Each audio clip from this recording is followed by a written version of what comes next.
Et bonjour à tous et bienvenue sur la chaîne de Nanto le Gobelin Noob. Aujourd'hui, on se retrouve avec la découverte de notre fascicule numéro 60 avec la grappe de la semaine. Avec cette petite particularité pour la grappe de la semaine, évidemment, vous l'avez compris, c'est que nous sommes sur le Gargan Grand Gousier, et ce Gargan Grand Gousier est sur deux numéros, donc le 60 et le 61. Alors sur cette première grappe, qui date un peu, hein, parce que comme vous le voyez, et vous comprendrez aisément pourquoi maintenant il est en Legend, cette grappe, elle date de 2005. Donc clairement, on n'est pas sur une toute première jeunesse de cette figurine. Et c'est ce qui fait que, eh bien en fait, ce Grand Gousier, il n'est plus techniquement jouable dans les parties compétitives. Il est jouable évidemment dans les parties narratives, dans les parties solo, enfin voilà, dans tout ce que vous voulez, entre potes, etc. Mais plus dans les parties compétitives. Et entre autres, parce que vous le voyez, il est un petit peu vieux. Il est un petit peu vieux, 2005 pour cette, encore une fois, pour cette grappe. Avec plein de petits, quand même plein de détails super sympas. On a là un humain qui va être ballotté à droite à gauche à mon avis, on a des squelettes, on a même un gobelin qui est écrasé par terre, on a un socle qui à mon avis est un socle Warhammer Battle, donc qui est peut-être pas utilisable en soi comme ça, mais qui peut être intégré à mon avis à plein d'autres choses, donc certainement à des décors, un diorama pardon, ou plein de choses comme ça. Mais là donc on a une partie des jambes, le bassin, les bras, les pieds, des décorations, donc je disais, et puis surtout le buste avec ce gros ventre bien bedonnant, un bon gros ventre à bière quoi. Amis de plus de 45 ans, reconnaissez-vous. Ne faites pas semblant, on sait. Ah non, c'est pas mal, elle est quand même pas mal. Bon, c'est vrai qu'elle est un peu moins détaillée peut-être que d'autres, elle est un tout petit peu moins jolie peut-être que d'autres aussi, mais franchement, c'est quand même pas mal. Allez, on va passer sur cette grappe, et puis on va découvrir justement notre fascicule numéro 60, avec cette semaine, comme toujours, les thèmes abordés. D'abord les aéroflottes. Les aéroflottes des maniaques à Radron furent créées pour protéger ces Duardins contre les premières incursions du chaos. Aujourd'hui, elles sont devenues une puissance majeure dans le ciel des royaumes mortels. Les aéroflottes sont les piliers des opérations de guerre et d'exploration des maniaques à Radron. Alors vous le savez, c'est pas mon délire, mais c'est vrai que c'est quand même de jolies figurines, et puis les caravelles, les trucs comme ça, les canonnières, c'est sympa, ça fait des trucs vraiment sympas sur une table de jeu. Mais là on a notre Gargan Grand Gousier, regardez-moi cette bestiasse qui est énorme, vraiment énorme. Et ce que je vous disais, ce qui est sympa, c'est qu'on va avoir plein de petits détails. Alors, on a des oiseaux, là sur son bras, il a même pris des boucliers pour se faire des protections de bras. Le tatouage qui est magnifique. Ah, dommage. J'espérais que le tatouage soit un peu gravé pour qu'on puisse le refaire. Parce que ce tatouage-là en dragon, il est magnifique, il est extraordinaire. Et j'aurais aimé pouvoir le refaire, mais en freehand ça va être compliqué quand même. Mais regardez, vous voyez l'humain là, il est attaché directement à la ceinture du Grand Gousier, c'est génial. Et encore, c'est même pas celui que je vous montrais, je crois, il y en a, ce qui veut dire qu'il va y en avoir d'autres. On a plein de flèches aussi comme ça qui se baladent, enfin voilà.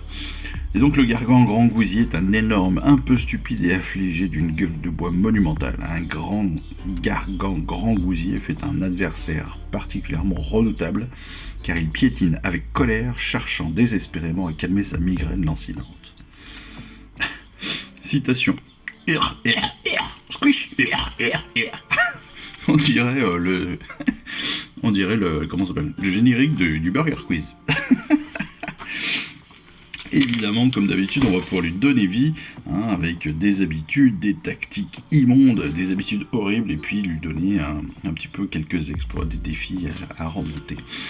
La technique de la semaine, on va la découvrir un petit peu plus en profondeur, bien sûr, dans la partie d'assemblage, dans la vidéo d'assemblage de la semaine, mais on nous parle du sous-assemblage, justement. Et ce sous-assemblage, comment est-ce que ça fonctionne, pourquoi est-ce que ça fonctionne, à quoi ça sert, etc.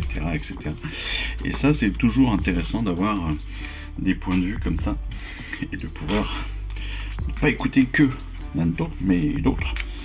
Parce que moi, je vous dis que j'aime bien, mais c'est pas forcément le cas de tout le monde. Et là, on nous dit repérer où sont les pièces variables afin de choisir la meilleure prise pendant. Ah, d'accord. Il nous propose même de garder des gros éléments pour faciliter la peinture. Ah ouais, j'aurais jamais pensé à ça, vous voyez. Comme quoi. Puis après, on a évidemment le montage du grand gousier dans toute sa splendeur, avec toutes les options. Vous voyez, on a des options de pied, on a des options de tête, on a des options de main, et vous voyez là, il tient un humain dans sa main. On a des options d'armes. Enfin, c'est assez génial. Franchement, on a vraiment beaucoup de pièces interchangeables. Mais aussi, parce que normalement, ce Gargan a énormément de rôles dans AOS. Et je suis pas sûr qu'ils aient tous les mêmes possibilités de montage. Mais regardez là, on a des boucliers, on a un squelette enfermé dans une cage, on a une espèce de roue qui lui sert de pendentif, on a la moustache avec différentes, on peut lui ajouter différentes bacchantes, on va dire, on a différents pagnes, on a des accessoires pour taper, on a des accessoires à mettre à la ceinture, on a une vache.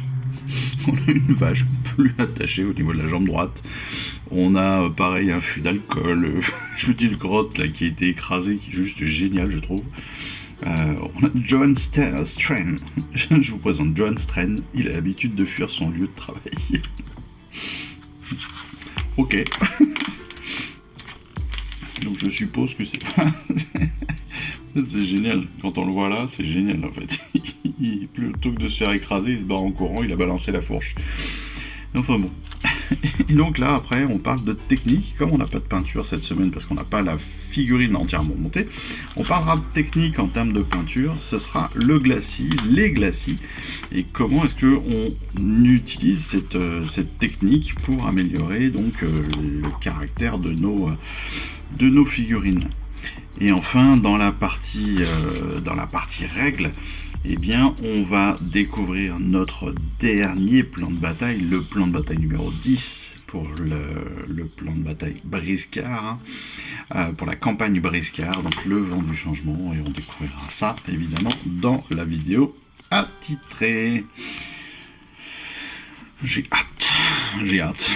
Et puis donc, pour les prochains numéros, vous le savez, et vous l'avez évidemment compris, le 61, c'est le Gargan Grandousier, la deuxième partie, et puis le 62, on va aller sur de la peinture, avec de nouvelles peintures, le White Scar et le Sybarite Green, qui nous a été conseillé plusieurs fois pour faire des réos. Donc, vivement qu'on ouvre le 62. Voilà, allez. Bon, une fois que tout ça c'est dit, il me reste plus qu'à vous dire à très vite pour nous retrouver pour les vidéos justement d'assemblage, de peinture, de règles. Et puis, si c'est pas le cas, on se retrouve très vite pour notre prochain fascicule. Allez, je vous embrasse. Ciao, bye bye. Je vous remercie d'avoir suivi cette vidéo. Si ça vous a plu, abonnez-vous, lâchez un petit like et un commentaire, et suivez-moi sur Instagram où je poste régulièrement des photos de mes dernières réalisations et dernières peintures. Et puis comme il est maintenant de tradition sur la chaîne, je vous souhaite une excellente fin de journée, et surtout, lisez bien, collectionnez bien, assemblez bien, peignez bien et jouez bien. Allez, je vous embrasse et puis je vous dis à très vite. Allez, ciao, bye bye.